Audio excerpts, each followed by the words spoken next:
Really delighted to have Jane Tillier and Geoff Hopping presenting this workshop. Really excited about it. So without further ado, I'll hand over to Geoff and Jane. Thanks very much, both of you. Thank you, Alex. Thank you. Thanks, Alex. Should we say a brief word introducing ourselves, Geoff? Yeah. Why don't you go first? Okay, well, I'm Geoff Hopping. I'm a TSTA and I have been a psychotherapist for about nearly 30 years now, heavens above. And prior to that, I was a mental health nurse and a social worker. And so I can claim 50 years in mental health. I'm currently a supervisor. I'm currently working in the Link Centre and in TA East, and spending a lot of time with Jane Tillier at the moment, planning these workshops that we are trying to present and promote, which feel really, really important to both of us, which is, I think, to do with reclaiming a spiritual dimension to transactional analysis and to psychotherapy. So it's our little bit to want to reclaim this way of thinking and working, and we hope that that's something that you'll appreciate, and that's why you're here. I think that's all I'll say at the moment, Jane. Thanks, Geoff. Just before I introduce myself, I noticed somebody asked in the chat, when are we running till? We begin now at 12, and the suggestion is that we run to 1:45. But what I'm not sure, Alex, is when the afternoon sessions then begin. Do they begin at 2? You're muted. Sorry. Alex, you're muted. Thanks, Jane. Yes, I'll put the timings in the chat, but the afternoon workshops are due to start at 2:15. Okay. 2:15. Okay, so we'd have a half-hour break between 1:45 and 2:15. Right. Okay. And you're okay to go till 1:45, Jane? I am, now that I know that there's half an hour. Okay. Thank you. Great. Thank you. So, right. So I'm Jane Tillier, and I'm enjoying working alongside Geoff Hopping on loads of stuff at the minute. We discovered that we had a bit of an interesting interplay in our two worlds and our two stories. What Andy was talking about whose story am I in, and in what ways do those stories interconnect. So where Geoff's got all that background in psychotherapy, I've got all that background in spiritual practice and engagement with religious institutions. I've served as a priest in the Church of England for the last 33 years ago. I went to theological college, so it's a big chunk of my life engaging with that. I found out last week that I've passed my written CTA. Hooray! So I'm exactly, phew. So I've got the oral coming up in May. So I'm enjoying with Geoff exploring what do psychotherapy and spirituality have to say to one another, and these key concepts from Eric Berne's writings and thinkings about Physis, intuition, autonomy. Why are they 3 key words that we found ourselves coming back to again and again in our conversations and explorations? We hope that we'll show you that during the workshop. I was really interested in my blurb about me that was in the workshop programme, because actually it's got all these silly titles, which I get teased by my mum. She says my titles are longer than my name these days. They go off the end of the envelope. But actually, I'm just Jane.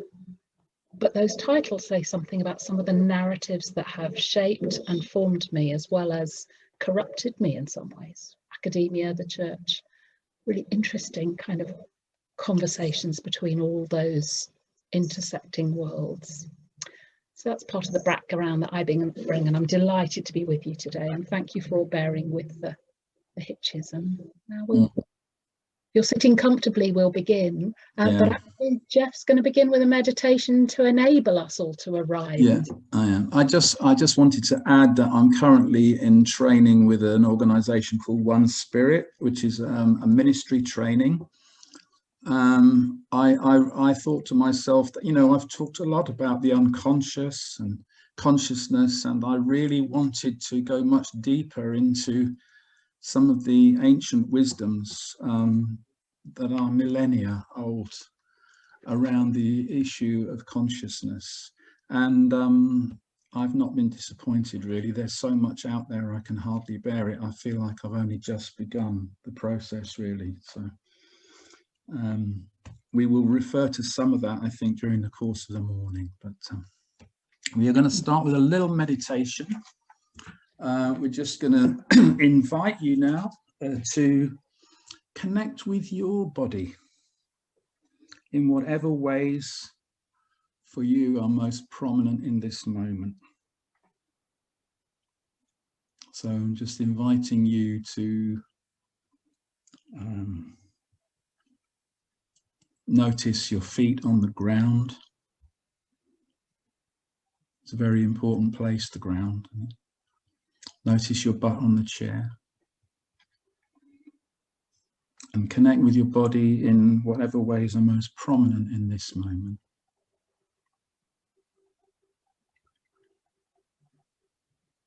Can you feel your body? I mean, really, really feel your body.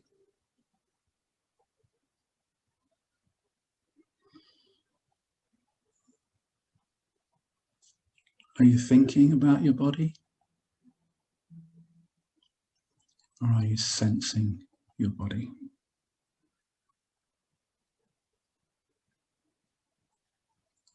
How do you know?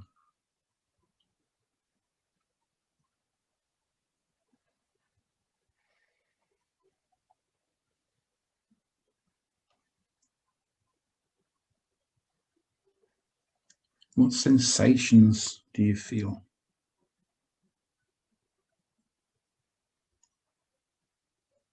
Where are they?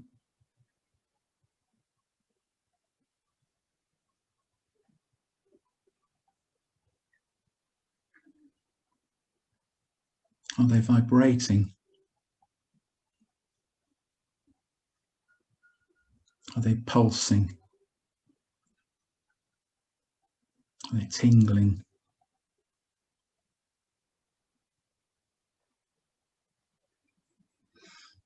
So right now, even just for a few moments, close your eyes and allow yourself to have a felt sense of your body.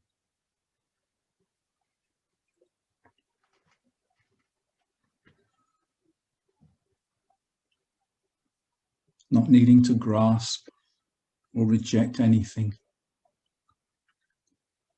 just sensing. Feel your feet on the floor, your bum on the chair. Do you sense the contact?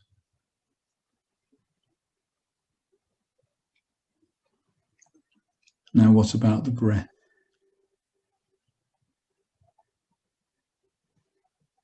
Can you sense your breath? Where do you sense your breath? Is it the nostrils? Is it the heart space? Is it the belly?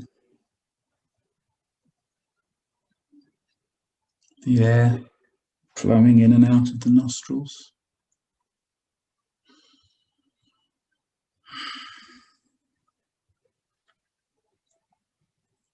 The belly rising and falling?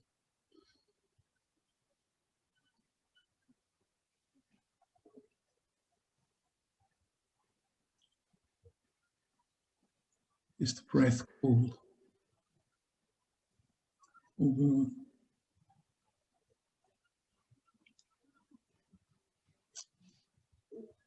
Is it smooth or rough?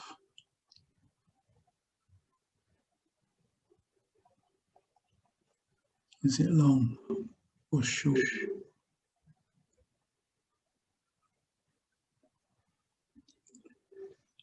So not changing anything now, simply rest in the breath. We're going to do this for 2 minutes. That's all, just for 2 minutes, resting in the breath.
Okay. So just notice how connecting with your body makes you feel overall.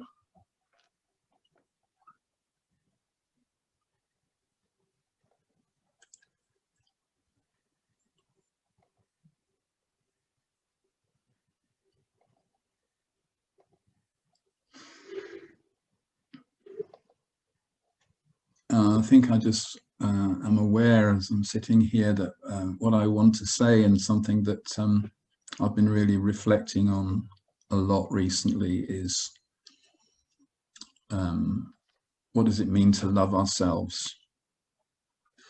And that will include loving our bodies.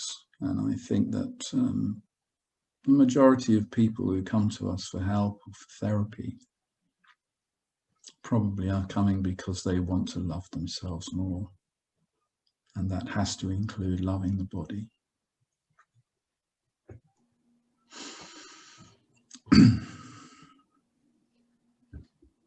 Okay. And I'll bring up some slides now to share with you, and the presentation will be available later.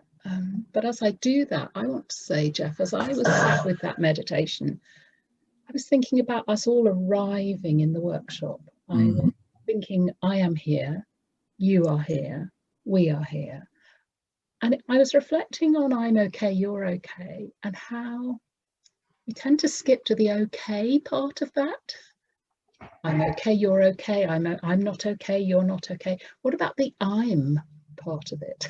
What about the I am part of it and the you are? So I was reflecting on the invitation to be here, mind, soul, body, head, heart, hands, bottom in the chair, whatever, you know, it's like I'm here, you're here, we're here, virtually on Zoom, but each in our own places. It's sort of an I am, you are, we are, which I was aware of as you were speaking. I am going to go from the beginning, I think, if it will do it. Yeah, here we go. So there's the meditation preceded, the meditation is preceded by some invitations, which we won't probably have time for with the workshop having been cut short, but we might come back to later. Just starting to introduce the concept of physis. And somebody said to me one day, is it physis or physis? Because they'd seen Berne had one day written it Phusis. That's because he was a man who knew his Greek, the kind of education he'd had, he knew his Greek. He talks in various of his publications about his love for the Greek dictionary Liddell and Scott. So Physis is the Greek way of writing it. We may have some Greek participants. They could tell me how to pronounce it properly, but that's how it's written. And the way Eric Berne defines his understanding of physis is the growth force of nature which makes organisms evolve into higher forms. Embryos develop into adults, sick people get better, and healthy people strive to attain their ideals. And Berne writes about physis right the way through his career, as it says here, from 1947 to the posthumously published 1972, What Do You Say After You Say Hello? So it's an important and enduring concept for him. Part of the conversation that Geoff and I are involved in at the minute is that an exploration of that higher word that's in that quotation, the hierarchical way that the human mind tends to organise thinking isn't always useful. So I would say the growth force of nature which makes organisms evolve. I'd leave out that into higher forms. I think that's sometimes questionable whether it's higher or lower. Evolving, yes. Anyway, we'll come back to that. So contemporary and ancient wisdom traditions have found ways to describe the life force. Ruach in Hebrew, breath, wind, spirit. Pneuma in Greek, like air, wind, breath. The pneumatic tires have air in them. The chi of the Tao, the Holy Spirit in Christian traditions, creating and renewing, leading into truth, prana in Sanskrit.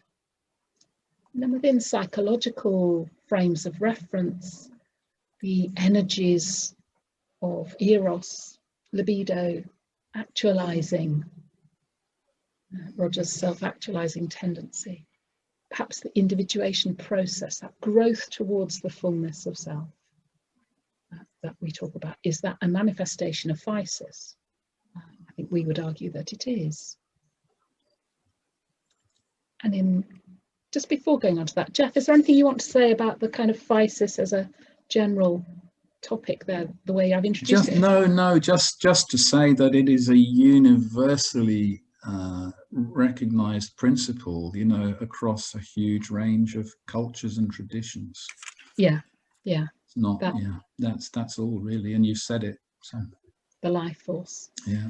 And within classical understandings of TA, physis is sometimes represented by that upward arrow of aspiration, the kind of bit what Andy was talking about earlier about cure. We'll get better, we'll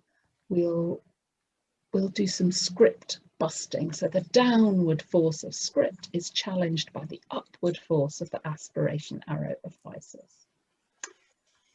Yes, and I would say, yes, and, or we would say, we've been talking about this for a while.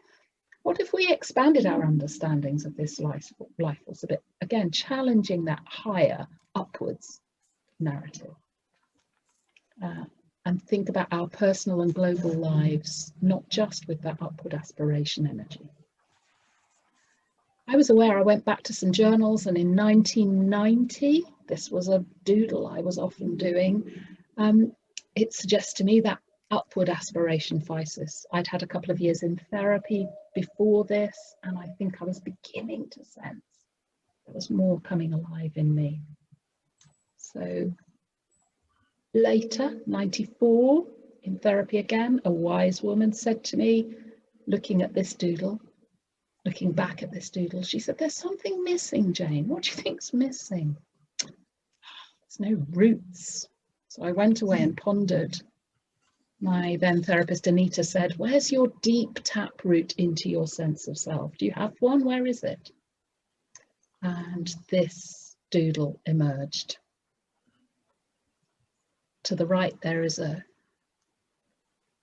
quotation from my Christian tradition, which has nourished me in wisdom and love. It talks in the New Testament about being rooted and grounded in love. What might that mean? And I'm really struck as I ponder that drawing about the depth of the root system. You know, if you've ever tried to pull up a dandelion, maybe that's a very English thing, gardens with dandelions in weeds with long, long roots. But in thinking theoretically, Geoff and I have begun to ponder, what if Physis could be represented not just as an up and out energy, but also as a down and in energy? This could be a feminist reimagining of Physis, perhaps, an incorporation of the deeper, hidden, dirtier parts. This drawing is described as an archaeological representation of a brassica plant. That's the sort of cabbage and broccoli type plant. Wow. And the invitation, as we think about Physis going both up and down, is an invitation that chimes in with much of what Andy was asking earlier. What do we pay attention to? Where do we look? Do we look at the up and out? Can we look at the down and in? And I think that really summarises a lot of what we're doing when we're thinking about Physis. Just moving on, coming to Muriel James, she was somebody who was really thinking hard about spirituality in TA, and we've come back to some of her work. Geoff, do you want to take over with some of the curriculum thinking about Physis now? Yeah. So if we take this on a step, if we acknowledge that there is a life force, then it follows that we must have a global connection to all living beings. Yeah, if it's one life force, it's inconceivable to think otherwise, isn't it, really? Yeah. And I think what's really challenging and interesting and sometimes quite devastating is the extent to which we have come disconnected from that fact, that we've been separated from ourselves, from our bodies, from other people. We've got these divisions within our own minds, and so we then bring that division to other people. We become disconnected and separated by culture.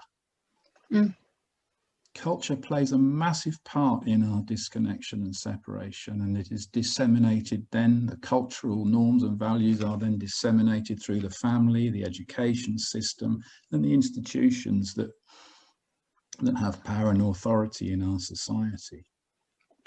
We are separated by language, and we are separated by trauma, and and I think that systemic separation, some of that is deliberate and conscious, and some of them it is not. It's just ignorance. It's just a disconnection from each other, from the land, from nature, by the process of racism and homophobia, sexism, and yeah, it would suggest that if there is fundamentally one mind or one consciousness that we're all a manifestation of, then how come we became so disconnected? And it may be that that's part of the human journey. You know, a lot of us really have a yearning for a homecoming, and I wonder if that is the homecoming, actually, a return to self, a return to connectivity. And it's almost like a lot of people refer to the waves not realizing that they're part of an ocean.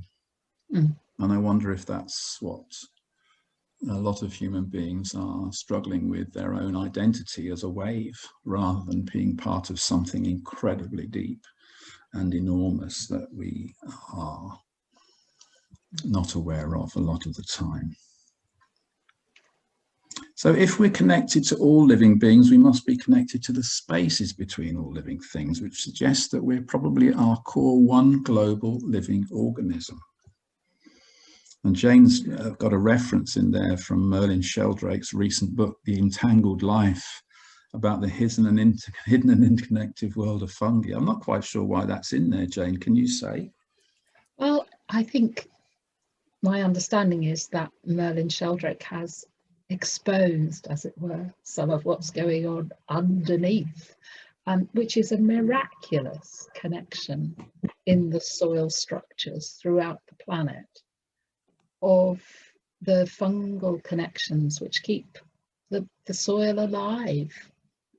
And I just think there's a lovely metaphor and parallel there.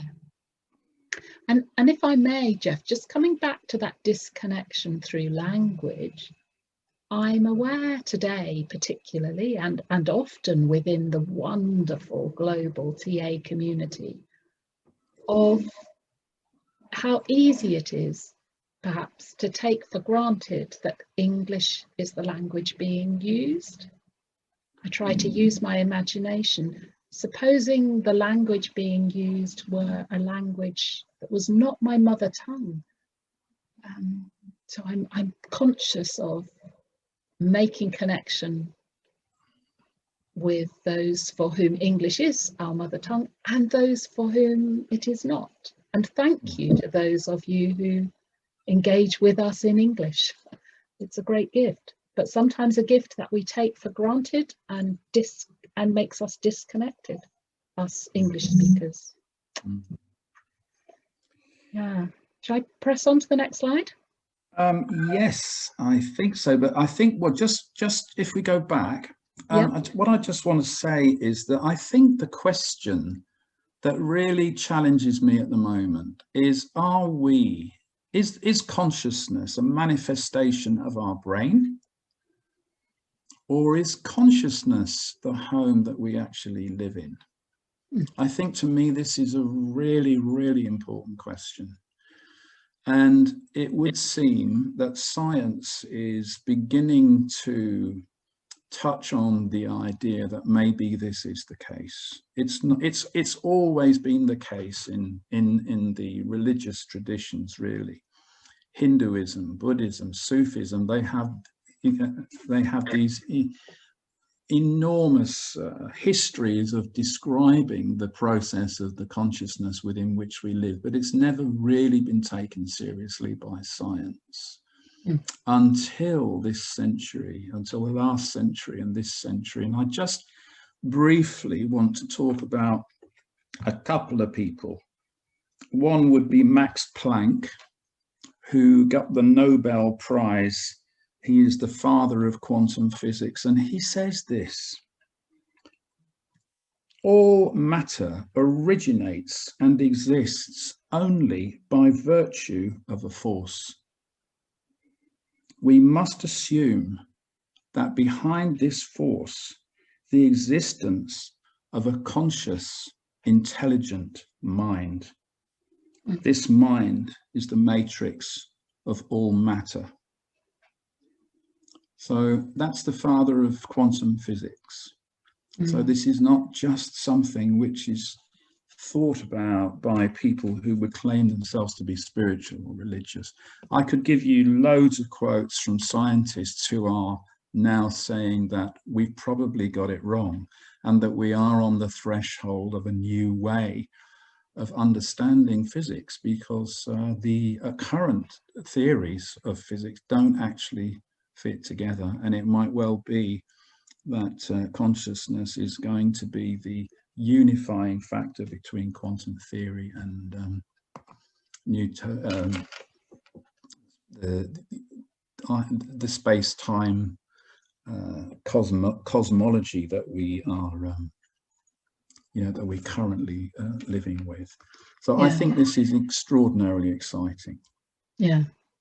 And some of the wonderful things being explored at the Science and Non-Duality Conference and some of the talks there can be, thank you, thank you. Okay, so Berne did say we can't prove that Physis exists, but if we assume it does, then everything we do seems to go better. Yes.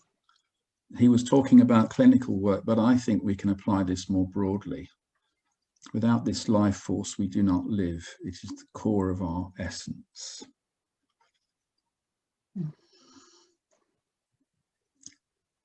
Yeah.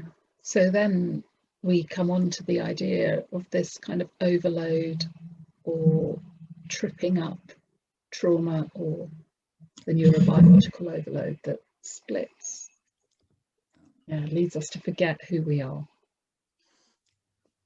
If this life force represents a universal potential, then it will also represent hope, a hope that is embedded in the deepest core of ourselves. Yeah, there's a little more on that later, I think. Yeah. And in our global connection, global survival inquiries today, it is about hope, isn't it? I'm going to a workshop on hope this afternoon. Yeah. So we were wondering about just leaving you with some questions along the way. In what ways does that concept of life force resonate for you or not? What might its global implications be? What might its place be, we ask, in therapeutic processes? It might be that you are educational or organisational. What might its place be in organisational processes, in education processes? Then if we come on to intuition, is that okay? Shall I come out of the share for a bit, Geoff, or shall we carry on? Just going on to intuition now. I think so. I think so. Yeah. Okay. Jane, sorry to interrupt. Yes. Would you mind just flipping back to the last slide just for 2 seconds? Yep.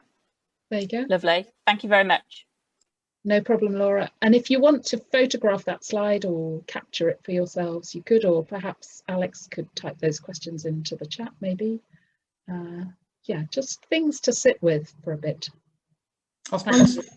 I suppose just before we move on, I think that what many of us have inherited, which is really relatively new, we've inherited a culture of materialism and consumerism.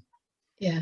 And that is the culture, the politics that many of us in this society have just introjected as if it is the truth. But actually the culture of materialism and consumerism and atheism is a despairing frame of mind, really. And because it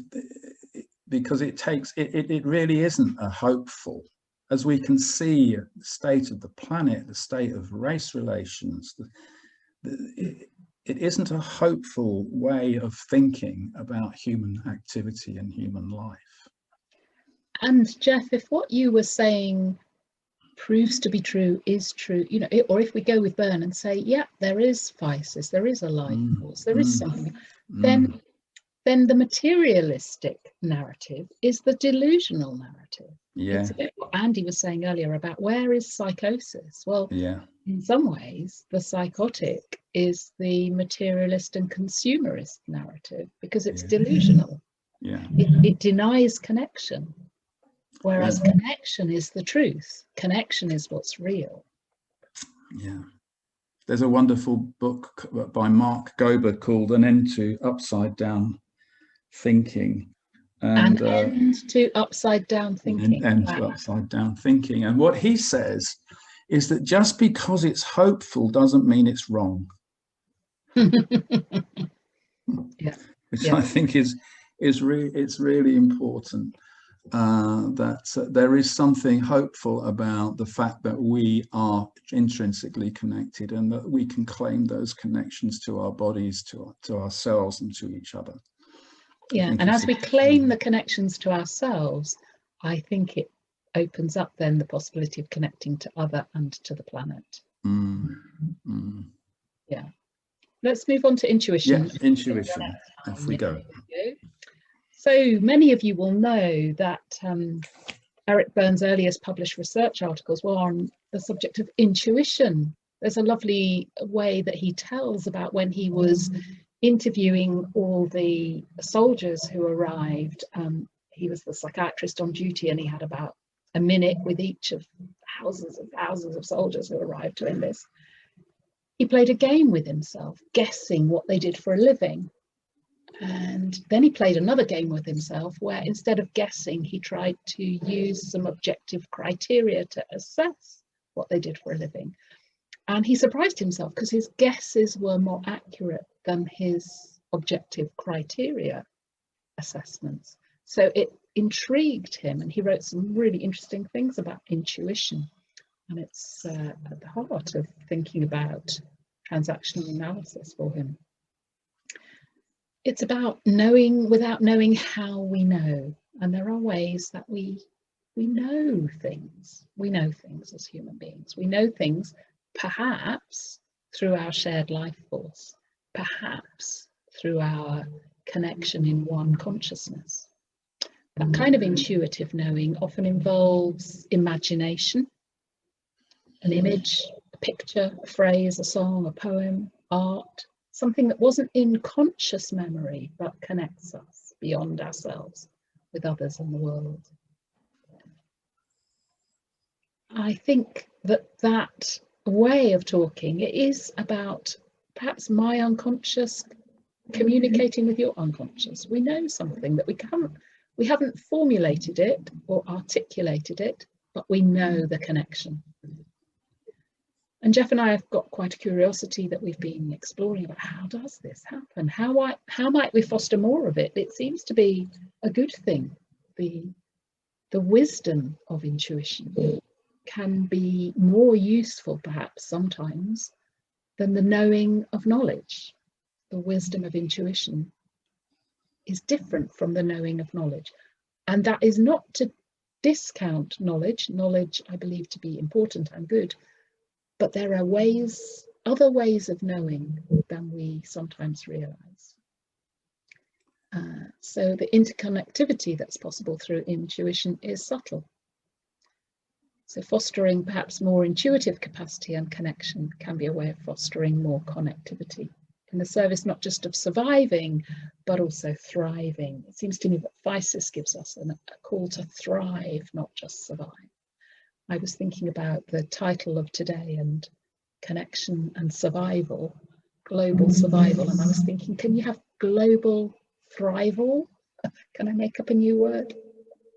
Global thriving, thrival. So we came up with a list of things that we reckon intuitive people do. And I think there's something here which is very integrating of ego states. It's a fascinating kind of coming home to self, listening to inner voice, listening to gut feelings, taking time for solitude, knowing connection with self, not just with others, creating, being mindful, being present to self, others, and the world, the natural world, the created world, observing, noticing, listening to bodies, connecting deeply with self, with others, and with context, noticing the story, as Andy said, noticing the narrative, noticing the context, paying attention to dreams, having some downtime, allowing being, not just doing, mindfully acknowledging, integrating, and possibly sometimes letting go of emotions. So an invitation to be more intuitive, perhaps. Before we go on to the inquiry prompts, Geoff, do you want to say anything about the intuition input that we put together? Couple of little things. The first thing is that I think that to me, and I'd really be curious to hear from other people what they think, but to me, intuition is something more interpersonal, that it is relational in the sense that my imagination, the imaginal realm, if you like, gets triggered by the presence of another. Whereas the self, what I would call the self, is the part of us that has been accompanying us and witnessing everything that's been alongside us ever since we can remember. And that witnessing, observing self that's often guided us to do the things that we have done that have brought us to this place. The self, I think, to me, is more resides within the individual, but for me, intuition is more to do with relationship. That's just what I was going to say. Yeah, yeah. And as you said that, that makes me think about Carl Jung using self with a small s and self with a big S, and something about the connectivity between selves. Intuition is perhaps that connectivity somehow in the big self with a big S.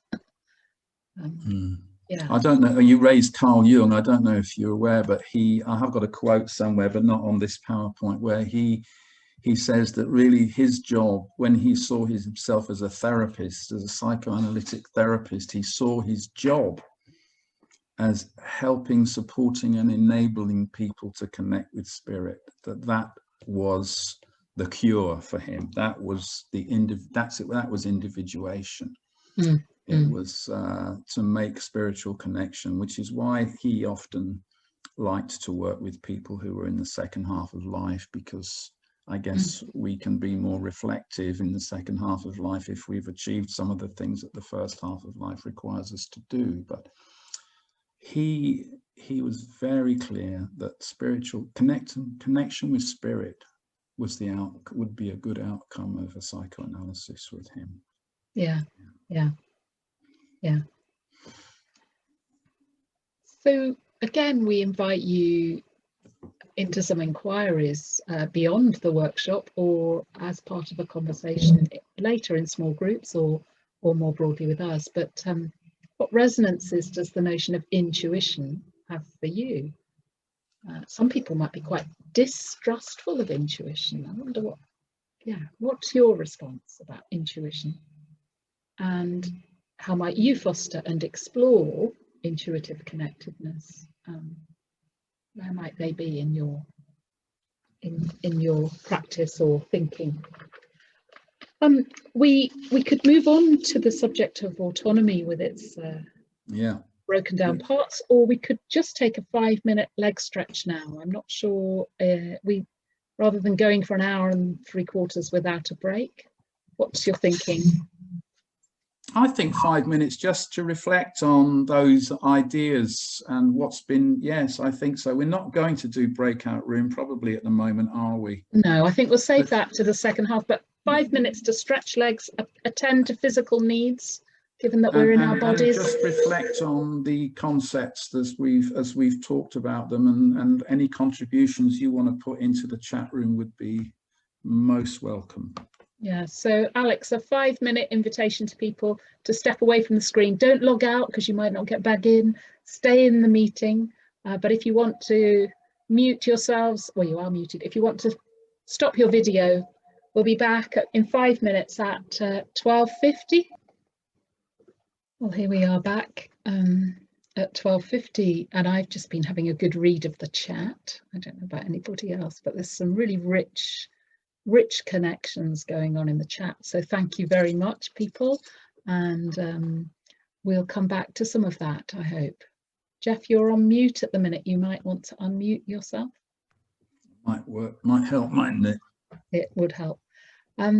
So what we'd like to do is go into an exploration of autonomy as we've been thinking about it, go into an exploration of the awareness and intimacy and spontaneity that Eric Berne saw as the hallmarks of autonomy. And then we're going to offer you a chance to be in small groups if you would like to do that, and then come back for a bit more of a conversation, and then end, all being well, with another meditative finish. Does that sound like what we want to do, Geoff? Yeah? Absolutely. Good. Great. So we'll move on to a bit more screen sharing. I don't like the screen sharing because the way mine works, I lose pictures of you all, so I feel a bit disconnected. So from current slide, let's see if this will work. From current slide, here we go. Yeah. So moving into autonomy, yeah, that awareness, spontaneity and intimacy as being features. Stanford University had a definition of autonomy. To be autonomous is to be one's own person, to be directed by considerations, conditions and characteristics that are not imposed externally upon one, but a part of what can somehow be considered one's authentic self. I guess that as transactional analysts, we wonder, is it possible to be free from things imposed externally upon one? Is that a myth, that we can be completely script free, game free, completely autonomous, as in self-governing, self-directing? I'm not sure. So one of the things as we reflect on this is we're aware of a kind of conversation which we've begun a little bit with Adrienne Lee around homonymy and autonomy, and also those of you who have seen Steph Oates's article in January in the THA, autonomy, self, homonymy, same, what connects us, what is the same, and heteronomy, what is other, how do we connect to self, to other, what's our sameness? These are all things, ideas we've been playing with around psychotherapy and spirituality. So coming to awareness, kinds of features of awareness: gratitude, awe, wonder, presence again, noticing again, that sensory attunement, something of what Geoff invited us into in that opening meditation, checking in with our bodies and ourselves. Having an awareness of impact on self, others and the planet. And here I would invite you to explore inside yourself something of the difference between intention, interpretation and impact. I think we sometimes get those three muddled up, and it can cause problems. But if we let ourselves pause and reflect, what's the intention, what's the interpretation, and what's the impact? And aware that there's much in experience that's outside our conscious cognitive reach, allowing for the hidden, the dark and the dirty and the different, the going back to those images of the brassica with its root system. Yeah, human beings need awareness in order to live more ethically, and to live ethically, it seems, is to live connectedly, I believe. Anything you want to be saying about autonomy or awareness so far, Geoff, before we go on to spontaneity and intimacy? Oh, I just think that, you know, if we really enter into presence, then this is a massive achievement. And sometimes Yes. we can do this with meditation. We can do this by consciously being in nature or being connected to other human beings or animals or whatever. But the presence is really fundamental. There's a wonderful quote by Eckhart Tolle when he says, no human being can cope with the future. I think that's a wonderful phrase, because the future only exists as a fantasy. And of course we can't cope with a fantasy. We can only ever cope with what's in the here, what's in the moment, what's in the present time. And there is something about noticing. I'm, you know, I really sometimes am struggling. Sometimes I think, gosh, why aren't I noticing the sunshine today, or the blue sky, or the blue sea in front of me? Why am I so preoccupied with what's going on in my mind? It's a massive challenge.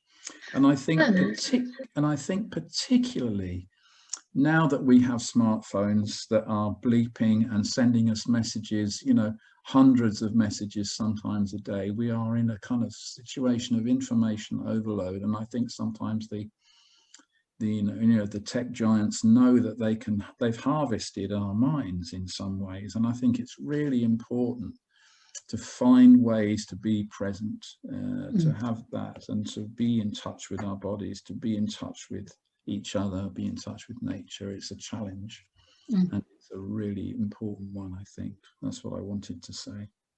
Thank you. And as I was listening to that, I wanted to come back to you and say, and if we are present in the present, available in the here and now, tuned into our bodies, it's not just the sunshine and the joy that we're alive to, we are also alive to the pain.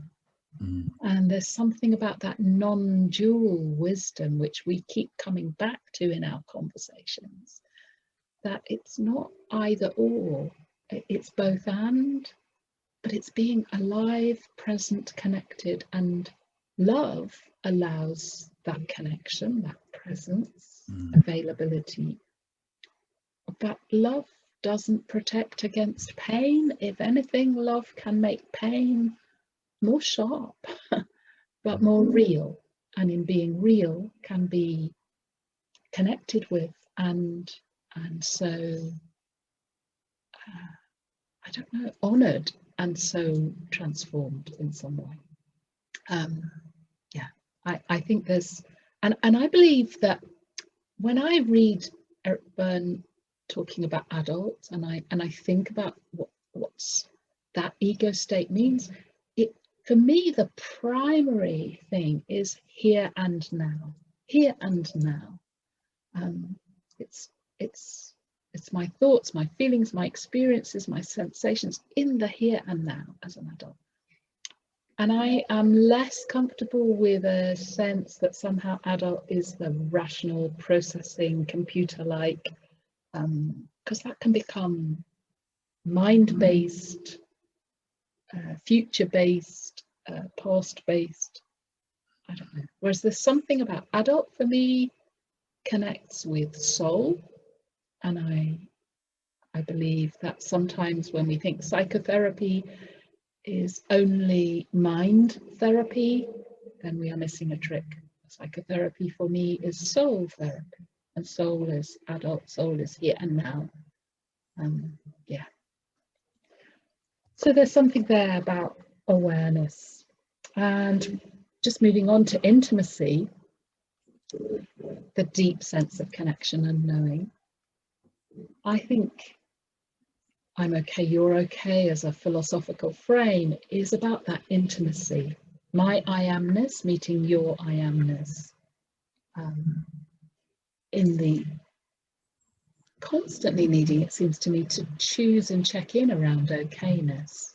Am I keeping you in an okay frame and me in an okay frame? Appreciation of difference and accounting for difference, not discounting difference.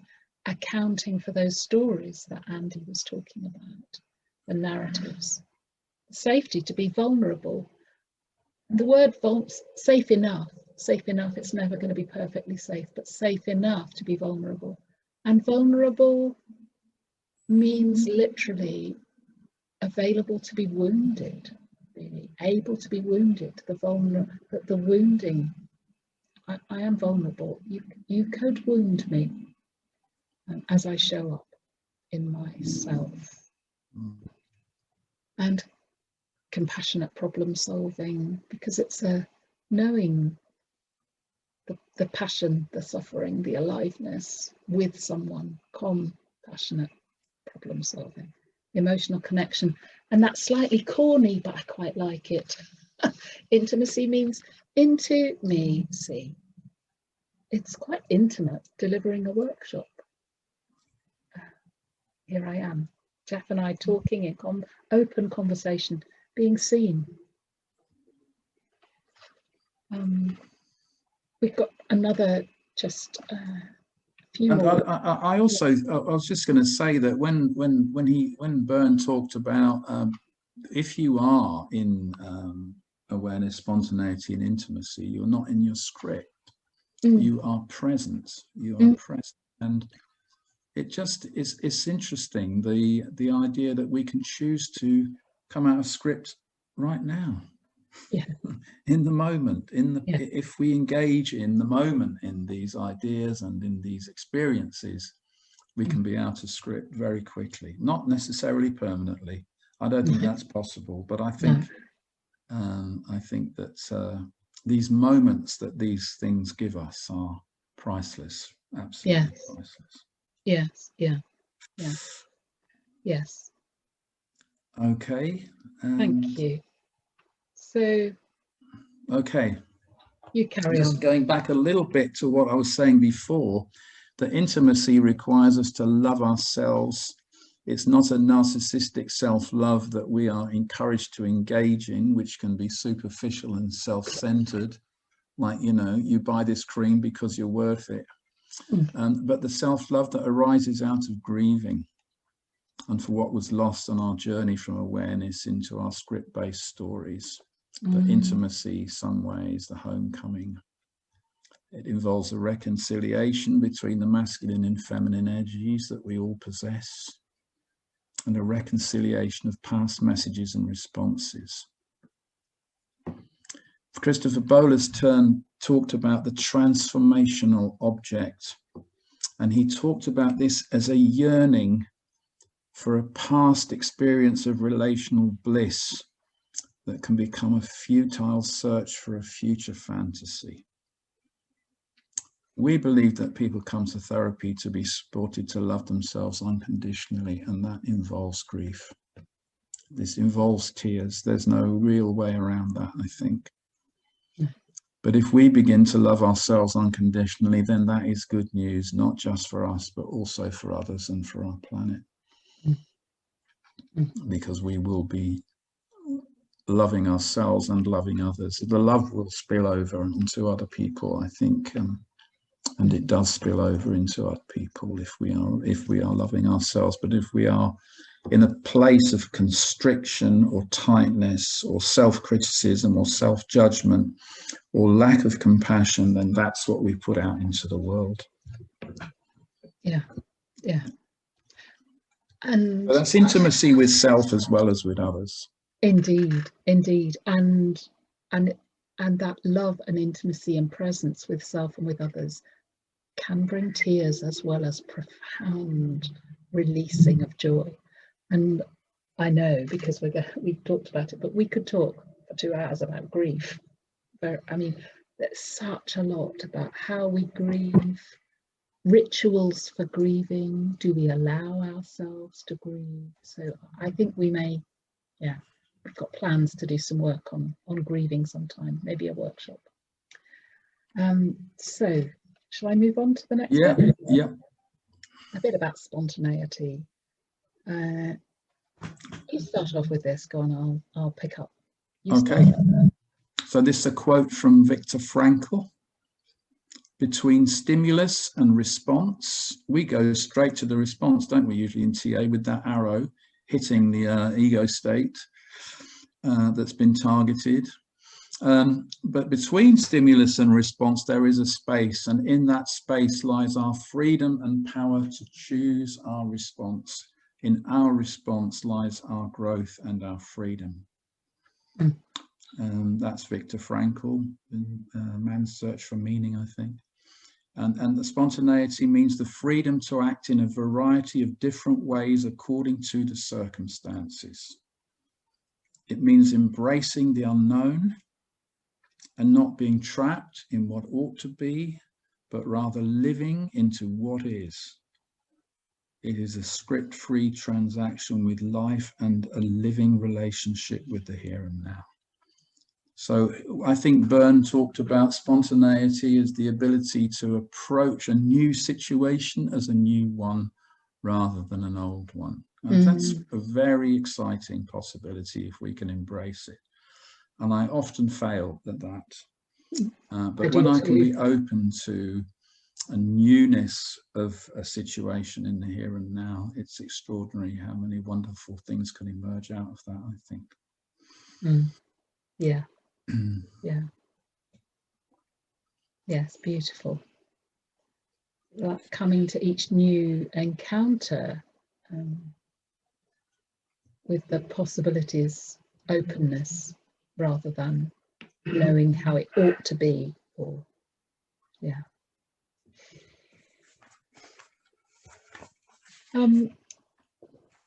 We just thinking about that spontaneity and how, and the openness and coming to be together, brings us to a quotation from Martin Wells, who writes about this from a vast amount of experience of sitting with people in distress as a TA therapist. And his book, Sitting in the Stillness, he writes, "In the early days, I used to think that therapy involved change and personal development, and that there was something wrong that needed to be fixed." It's a bit what Andy was saying earlier about the cure and overcoming the monster. Looking back, says Martin, I think this might have reinforced the notion of a fundamental flaw, the need for self-improvement and a search for resolution. I no longer think there is a fundamental flaw in our essential being, but a fundamental perfection. If we start from a position of something wrong, then all our attempts to change will confirm this belief, and all our steps to self-improvement are steps away from who we are, away from our true nature.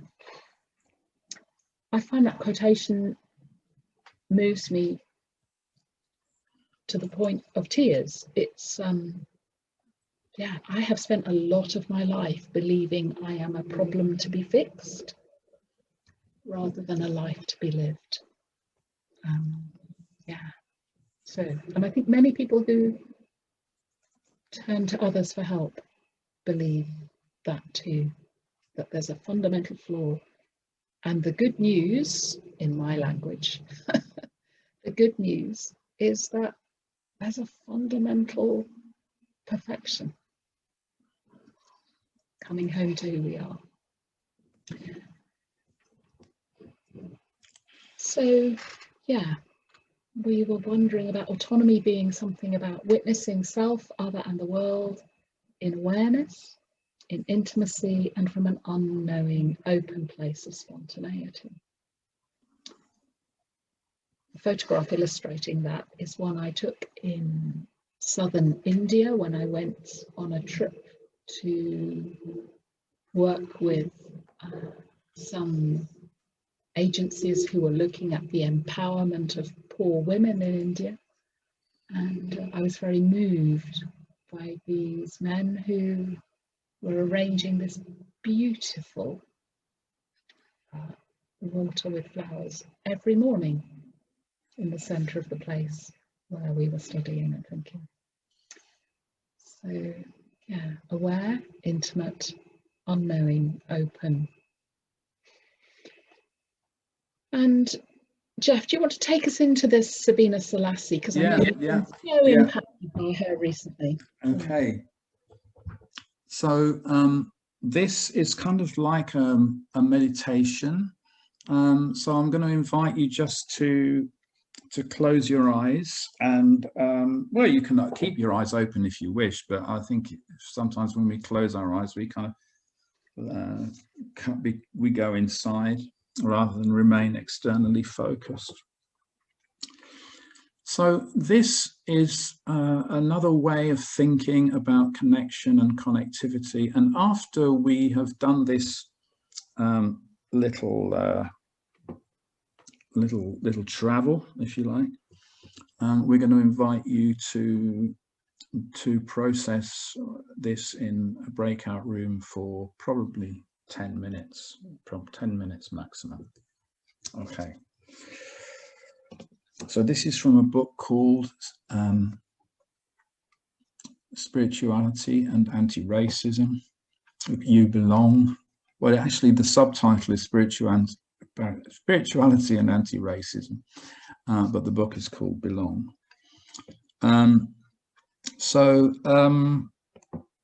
Let's just go with it, shall we? The word marginalized is often used to describe those in society who lack resources within dominant structures. The metaphor of margin and centre refers how, because of class, gender, race, sexuality, or other factors, some people on the margins are restricted from easy access to what is coveted at the centre. If we expand this metaphor and imagine concentric circles, those with the most privilege and access occupy the innermost circle. In our country, this would be cisgendered, straight, rich, white men with their resources, money, property, education, connections, etc. The idea is that those at the margins are lacking access and resources by varying degrees depending on their nature from the center, on their distance from the center, with the most marginalized and least resourced occupying the outer circles. The assumption is that those in the center of the circle are better off. More stuff does not equal belonging or more joy or freedom or love. If we imagine each circle is made up of people who are facing inwards, the closer you are to the center, the less you see, with the innermost circle seeing the least, but making most of the official decisions for all the circles. Conversely, if you are in the outermost circles, you have the greatest perspective, but have little power over systemic decisions. Also, the people from the outer circles not only see more, they actually visit the center by traveling the radius from the edge to the center, from outside in, often because the systems are designed to serve the people at the center. Center inhabitants rarely travel to the outer circles. Some start at the margins, but are moved to the center through colonization, migration, education or profession, or some might say co-option and collusion. We are conditioned to believe that proximity to the center is a measure of our belonging, and that conditioning originates from the center itself. Remember, this is just a metaphor, a simple image to refer to a very complex dynamic. Society is not a neat set of concentric circles. We each belong to variously sized circles with their own dynamics of access and resources. The world is a hologram of countless multi-dimensional shapes, stacked and intertwined, all interrelated. No metaphor can do justice to the innumerable ways we relate. But metaphor is all we have, and if we are going to make it as a species, we need to be able to see outside our own metaphorical circles, especially if our perspective is limited. Margin and center asks us to consider when we are able to see or not see based on our positions in life. You can reflect on your own circles. Where do you imagine yourself to be? And who different from you is in your circle?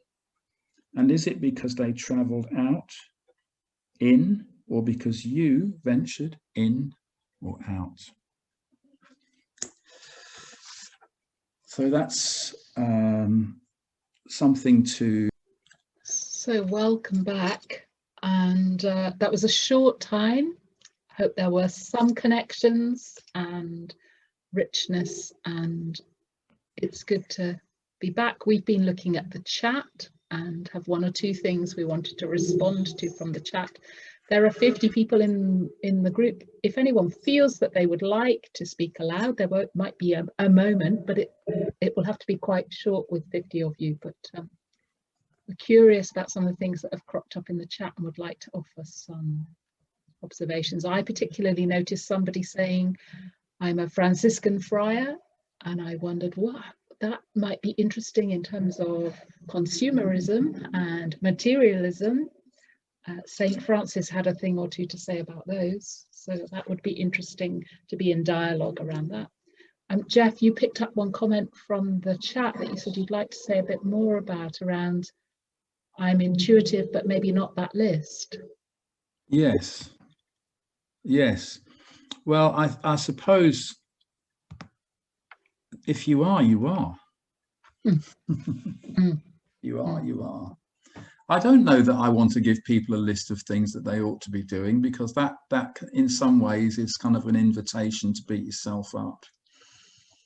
I think, you know, coming back to self-love and acceptance, a deep sense of acceptance of self, I think that's probably really important. And there are people who are very intuitive. And I think sometimes, I know I was told when I was training, oh, well, if you're intuitive, you need to read a lot of theory because your intuition might be wrong, you know. And there is that point of view. But for me, intuition has been a very, very powerful guide to relational working. And if you have an intuition, and if you, I think it's really important to be mindful of the fact that we need to understand the difference, I suppose, between an intuition and a projection.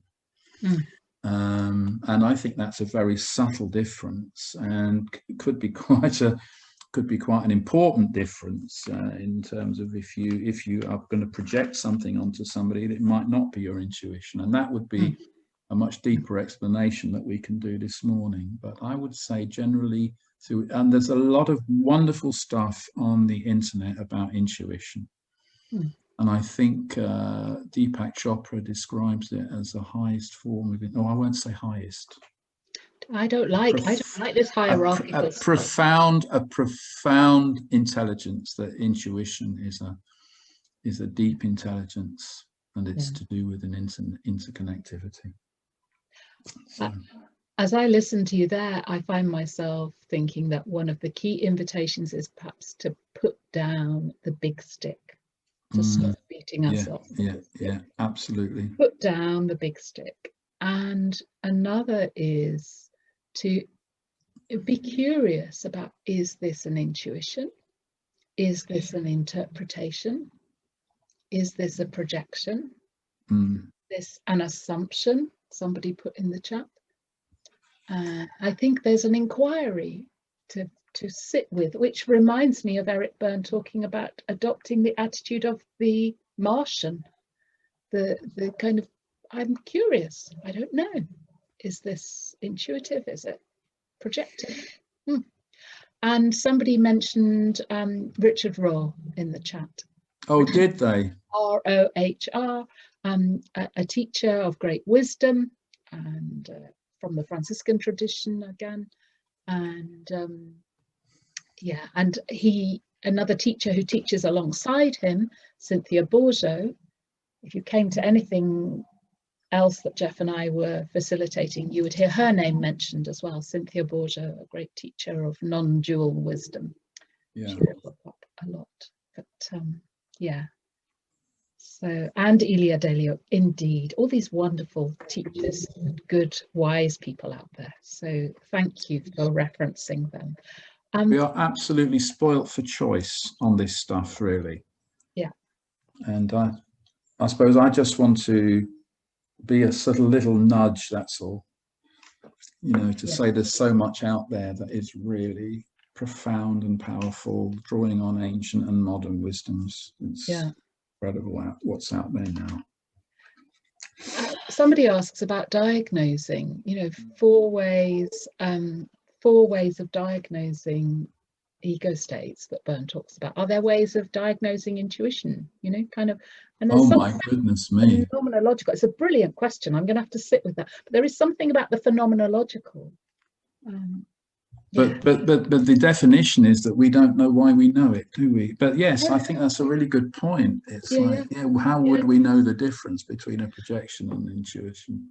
And I think it's back to that question about, is it intention, interpretation, impact? It's something about that. I came across a beautiful quotation on Twitter, I think it was, from Winnicott. Apparently, Donald Winnicott used to say, I make interpretations, I offer an interpretive comment for two reasons. One, to show my patients that I am still awake, and two, so that they realise how wrong I can be, which I thought was brilliantly humble and useful. It's like this, the interpretation isn't it. It's not, because there's a danger in the power imbalance that the interpretation becomes the powerful person has interpreted and thus it is. Whereas Donald Winnicott's light touch about it, so that they know how wrong I can be, is really useful for me. Yeah. Are there any other questions in the chat? I think. Do you want to say anything about Claire Dubois? I do, yes. Good. So when the slides are on the TA Cumbria website, which they will be, on the slides there is a reference at the end to other wise people that, you know, we're drawing on their work, and we just listed a few. One of them is a woman called Claire Dubois, who had her 50th birthday yesterday. And she's an English woman who lives in the States. She's the founder of an organization called Tree Sisters. And Claire Dubois has some remarkable material which illustrates what we've been talking about coming home to self, loving self, and that enabling the possibility for here and now connectivity with others and with the planet. And the big question Claire asks is, in what ways am I a plunderer? In what ways am I plundering? In what ways am I taking from? And in what ways am I a restorer? In what ways do I give back? And she says, human beings have unthinkingly often been a plunderer species on the planet. We have taken from the planet. Thank you, Will, for the Tree Sisters link. It's in the slide, but it will be great that it's in there too. Fabulous. So she says we've taken from the planet. In what ways might we learn to become a restorer species in relation to the planet? And she said, you know, that's such a big question, but you can answer it with one simple thing, which is we can plant trees.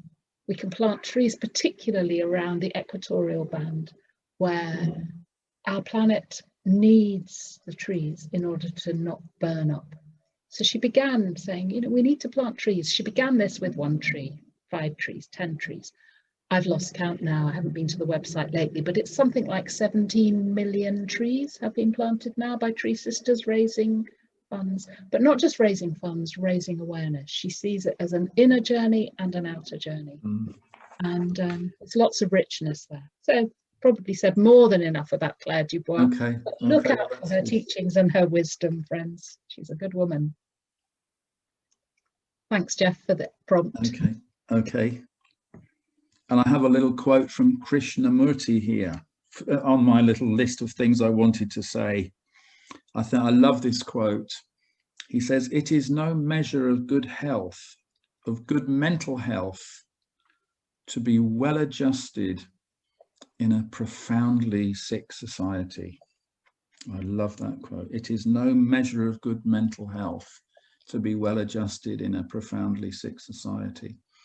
And I just think it's a wonderful way of reframing when people talk about the fear of going mad or the fear of being mad. And sometimes I think, gosh, you know, how we've had to find ways. I know the way I found to adjust to being in a mad society, in a mad family, was to go and work in a mental hospital. And I felt completely at home there because all of a sudden, all of the sort of madness that I'd been trying to make sense of was sort of manifest in the work I was doing. But there is something about we should be disturbed by this. We should be troubled, you know. We shouldn't just be completely sort of complacent or well adjusted to what's going on, because actually it's not something to be particularly well adjusted to. And it's also important to know what are our limits as well, because of course there's no limit to what we can do. There's only a limit to what we, you know, what we're able to do. As you speak as you speak there, may I come in there? Yeah, please do. I was really struck then by that quotation which gets bandied about comforting the disturbed and disturbing the comfortable. And I first came across that in Archbishop Michael Ramsey's writings. He writes about the Christian faith exists to comfort the disturbed and to disturb the comfortable. But it didn't originate with him. I think it originated earlier in the 20th century, and it was said of newspapers, interestingly. It said, newspapers exist to comfort the disturbed and to disturb the comfortable. But maybe workshops exist to comfort the disturbed and to disturb the comfortable. Nice one. Maybe TA exists to comfort the disturbed and to disturb the comfortable. And spirituality certainly exists to comfort the disturbed and disturb the comfortable parts of me. That's my experience anyway. I am both comforted and disturbed by my engagement with spirit in the forms we've been trying to talk about today. Geoff, we've got something we want to conclude with, but before we do, someone asks, how can we stay in touch? And I guess that maybe when the TA Cumbria PowerPoint links go up, maybe email addresses for us two could just be appended. Yeah, I mean, I do have a little website, and so does Jane. And so do I, yeah. So you can Google our names. So, and we are going to do a joint one, aren't we? We are. We are going to have a joint website one of these days with this kind of material on. So, but it's been lovely to engage with you all. I feel like I want to hear what you're all doing, and thinking and being. We usually work with small groups, and we said this was going to be a small group, but then so many people signed up for the conference, we lifted the cap on the numbers because we thought, well, we'll try working with a larger group and see what happens. But yeah, should we go to this final ending quotation? Yeah. So what is this, Jane? Is this a blessing? Is it a prayer? Well, I reckon it's a kind of or a meditation. What do you think it is? I think it's a blessing. Okay. It's a blessing. You found it. It's from a Zen practitioner. We will go. Let's see if we can go from current slide, and we're going to read it together, aren't we? So you start, my lovely. This is for all of you gathered here. Are we going to read it together? You read one, I read two, you read three, I read. All right, okay. Okay. Number 1. Aware of the violence in the world and of the power of non-violent resistance, I stand in the presence of the ancestors, the earth and future generations, and vow to cultivate the compassion that seeks to protect each living being. Aware of the poverty and greed in the world, and of the intrinsic abundance of the earth, I stand in the presence of the ancestors, the earth, and future generations, and vow to cultivate the simplicity, gratitude, and generosity that have no limits. Aware of the abuse and lovelessness in the world, and of the healing that is made possible when we open to love, I stand in the presence of the ancestors, the earth, and future generations, and vow to cultivate respect for beauty and the erotic power of our bodies. Aware of the falsehood and deception in the world, and of the power of living and speaking the truth, I stand in the presence of the ancestors, the earth, and future generations, and I vow to cultivate the ability to listen and to practice clarity and integrity in all that I communicate by my words and my actions. Aware of the contamination and desecration of the world, and of my responsibility for life as it's manifest through me, I stand in the presence of the ancestors, the earth, and future generations, and vow to cultivate care and right action, and to honor and respect health and well-being for my body, my mind, and the planet. And so be it, and so be it. So be it. And so be it. And so it is. Thank you all. It's been good to be with you, and we're finished with 3 minutes to spare. Hooray! So you can go get some lunch, and I hope somebody might be able to save the chat. It's beyond my technical capabilities at the minute, but it's been good to be with you. Thank you. Thank you both. Everybody. Thank you. Thank you. Farewell. Go well.